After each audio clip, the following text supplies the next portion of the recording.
ఉత్తరప్రదేశ్ ప్రభుత్వం మరొక సంచలనమైనటువంటి నిర్ణయం తీసుకుంది. అదేంటంటే ఉత్తరప్రదేశ్లోని సహరన్పూర్ జిల్లాలో మహమ్మద్ ఇక్బాల్ వీడు ఒక గ్యాంగిస్టర్.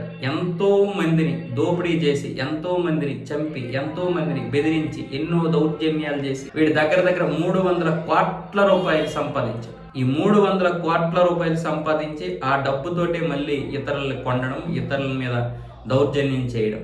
చివరికి ఎలాగొచ్చిందంటే పరిస్థితి, వీడు బీఎస్పీ అధికారంలో ఉన్నప్పుడు ఎమ్మెల్సీ అయిపోయి చాలా మందిని నాశనం చేశాడు. వీడు మంత్రులు, ఎమ్మెల్యేలు వీడింటి ముందు క్యూ కట్టేవారంట. ఇప్పుడు వీడి బండారం బయటపడింది. అక్కడ ఆ జిల్లాకు చెందినటువంటి మేజిస్ట్రేట్ వీడి ఆస్తుల్ని జప్తు చేసింది. 276 కోట్ల రూపాయలు విలువైనటువంటి వీడి ఆస్తులన్నీ కూడా విజ్ఞప్తయ్యాయి. 56 ఆస్తులు. మొత్తం వీడి మీద 50 కేసులు ఉన్నాయి. ఉత్తరప్రదేశ్ ప్రభుత్వం ఇప్పటికే 250 మంది గ్యాంగిస్టర్లని అణచివేసింది. వాళ్ళని అరెస్ట్ చేయడమో లేకపోతే జైల్లో పెట్టడం పెద్ద కష్టమేం కాదు, అది వాళ్ళకి పెద్ద నష్టమో కాదు. వాళ్ళ ఆస్తులు ఎప్పుడైతే జ్ఞప్తి చేస్తామో ఆ ఆస్తులు జ్ఞప్తి చేసినప్పుడు వాళ్ళ కాళ్ళు కీళ్ళు అన్ని ఇరిచేసినట్లు అవుతుంది. వాడు వెనక ఎవడు రాడు. ఇప్పుడు జైల్లో పెట్టడం మాత్రమే కాదు, ఇప్పుడు 50 కేసులు ఉన్నాయి కదా, వాటన్నింటినీ తవ్వి తీస్తున్నారు. ఈ యొక్క ఆస్తులు ఏవైతే ఉన్నాయో ఈ ఆస్తులు ఎక్కడెక్కడ కబ్జాలు చేశాడు, ఎవరెవరిని అన్యాయం చేసి సంపాదించాడు, ఇవన్నీ లెక్కలు తీస్తుంది ప్రభుత్వం.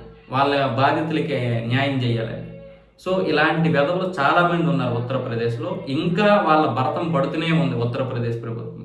ప్రతి సంవత్సరం ఎంతో కొంతమందిని వీళ్ళని అణచివేస్తుంది. ఉత్తరప్రదేశ్లో యోగి ప్రభుత్వం వచ్చింది కాబట్టి ఈరోజు ఈ పరిస్థితులు ఉన్నాయి. లేకపోతే ఇంకా ఎన్ని దారుణాలు చూడాల్సి వచ్చేదో. బీఎస్పీ కానీ, ఎస్పీ కానీ వీళ్ళ యొక్క ప్రభుత్వంలో ఇలాంటి వాళ్ళే తయారవుతారు.